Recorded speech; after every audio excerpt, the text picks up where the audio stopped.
众所周知，澳大利亚一直对美国言听计从。这一段时间，澳大利亚再次加强他们与美国之间的防务关系。此前有消息称，双方还要共同研究一些先进的武器装备。不仅如此，澳大利亚军方还准备和美国军方做出更进一步的亲密举动。据环球网报道，美国和澳大利亚方面计划于今年夏天在澳大利亚周边举行联合军演。据了解，这次军演正是美国军方与澳大利亚军方2年一届的护身军岛演习。这次演习将会于今年的6月份下旬开始，届时美澳双方将会一共派出3.4万名军人参加这场演习。虽然说这次演习是一场非常正常的演习，并且通过这场演习，澳大利亚军方和美国军方的默契程度将会变得更高，澳大利亚军方的作战经验也会得到一定加强。所以说，这次演习对于澳大利亚军方来说有非常大的帮助。但是为何有人却劝说澳大利亚不要参加这场演习，并说道：“难道忘了法国人的痛？”据军事观察人士分析，这些人还是害怕美国军方千里投毒。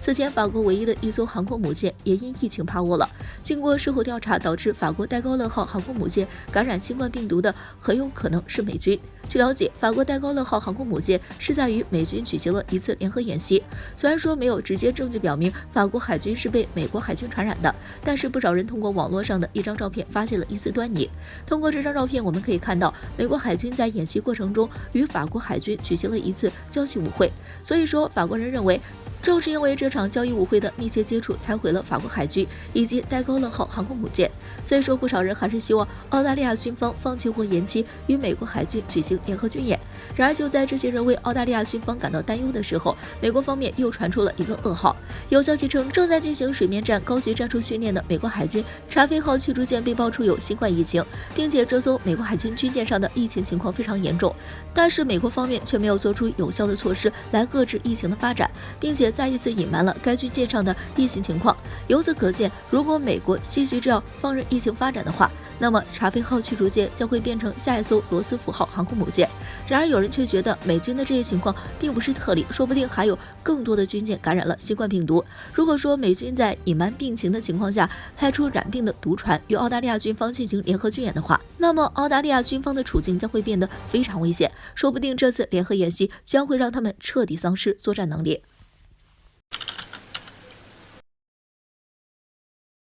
众所周知，去年年初的时候，我国遭受了一次重大的疫情事件，很快这场疫情就蔓延到了全球多个国家，其中美国受疫情影响最为严重。不仅如此，不可一世的美军也深受其害。当时美军部署在亚太地区的罗斯福号航空母舰也因为成为了一艘毒船。令人没想到的是，这艘毒船在处理完疫情事件后，再次来到了我国周边海域。然而就在他们做出一系列挑衅举动的时候，美国海军的另一艘战舰沦陷了。据美国海军时报报道称，美国海军的扎菲号驱逐舰于近日进行水面战高级战术训练的时候，爆发了新冠肺炎疫情。并有爆料者称，虽然说扎菲号驱逐舰上的船员采取了隔离措施，但是他们依然还未进行全员核酸检测。不仅如此，该船上的生活条件越来越差，还列举了查菲号驱逐舰上船员的一些生活状况。这名爆料者称，查菲号驱逐舰上的很多船员只能重复使用之前使用过的 N95 口罩，因此他们的口罩越来越脏，并且船上的厨房已经被关闭了，所以这些船员们很难在饭点吃上一口热饭。因此不少船员对他们的生活感到极大的不满，甚至有新兰的船员报道，这里与监狱没有什么区别。虽然说美国高层证实了查菲号驱逐舰上疫情的消息，但是他们依然以五角大楼的政策为理由，拒绝透露确诊人数的数量，并且他们还声称，目前扎菲号驱逐舰上还没有舰员需要被送去治疗，这艘军舰依然能够完成任务。然而事实证明，美军高层又在散布假消息。目前扎菲号驱逐舰上除了舰员和个人防护以及吃饭问题之外，他们的精神上也出现了很大的问题。由于健身房被关闭，船员也不能上码头，所以他们的日常生活就变得非常枯燥无味。不仅如此，他们还要顶着巨大的心理压力，毕竟他们也不知道什么时候会被传染。所以说，扎菲号驱逐舰上船员的气势非常低落。由此可见，美国海军方面依然不重视新冠肺炎疫情的严重性，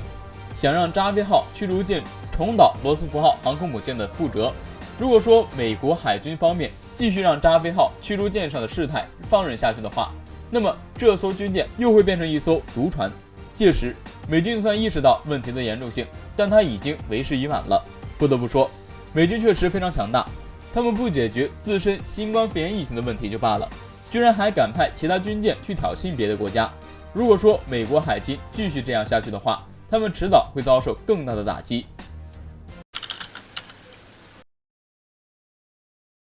一场新冠肺炎疫情让世界目睹了中美之间发生的种种。有人表示，中美全面对决是大国崛起的历史必然。对于美国而言，遏制中国的发展才能实现美国再伟大的战略目标；而对于中国而言，民族复兴对100多年来饱受列强欺凌的中华民族来说是再正常不过的愿望。因此，基于这样的现实，中美对抗成为了人们热议的一大话题。日前美版知乎热议，在2021年，中国还会怕美国的军事力量吗？单从这一提问方式来看，就将霸权主义思维展现得淋漓尽致。一个主权国家为什么要害怕另一个主权国家？当然，抛开这一层面，单从军事力量来说，中国有必要怕美国吗？我们都知道，美国是当今世界最为强悍的国家，拥有无与伦比的军事力量。以美国海军为例，坊间流传的一种说法是，世界上有2种海军，一种是别国海军，另一种是美国海军。其除了拥有11艘核动力航母外，还有8艘4吨级的黄蜂级2栖攻击舰，65艘万吨级阿利伯克级驱逐舰。不光是数量上，其战力也着实不容小觑。美国一个航母战斗群就可同一个中等国家规模的海军相媲美，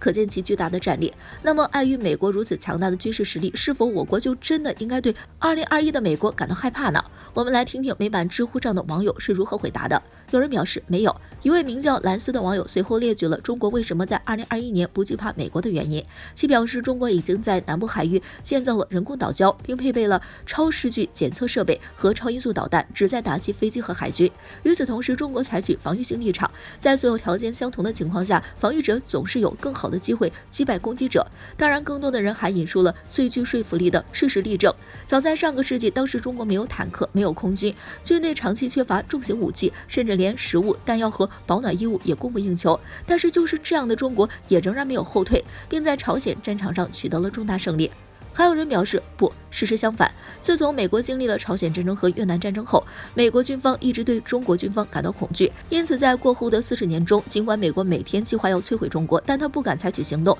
愿上帝帮助美国人摆脱过去的阴影。从这些回答中，我们可以看出，早在几十年前，中国军备物资匮乏的时代，中国也丝毫没有表现出对美国的恐惧。那么如今中国军力提升，做好各项国防准备工作的时候，又何来害怕美国这一说？倒是居心叵测的美国做出了一些害怕中国的举动，如最新消息称，为防止关岛安德森空军基地在未来冲突中被中国摧毁，美国的 F-35和 F-16战斗机将在关岛的丛林机场起飞进行演习。可见害怕的更应该是一直想打压中国的美国才对。